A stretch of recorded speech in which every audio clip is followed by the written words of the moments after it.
починаєте вже отримувати свої подарки до свята, яке ніхто не святкує? Ніхто не святкує 8 березня, але якщо щось хтось отримує, то це дуже приємно. Якось так. Прийшла на роботу, така ділова і продвинута, ми ж не святкуємо, я нікому нічого не принесла, а мені колега подарила подарок. Зараз показую. Чисто дівчатки, що у нас тут є? Ага, маленька 200-грамова шоколадка для тих, хто не худає.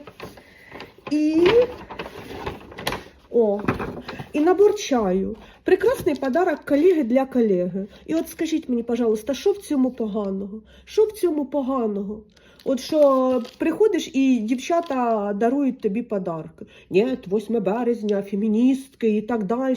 8 березня закінчились, дівчата, 24 лютого 2022 року. От тоді закінчився весь фемінізм, коли жінки зрозуміли, що можуть остатися вдома, а чоловіки пішли в воєнкомат.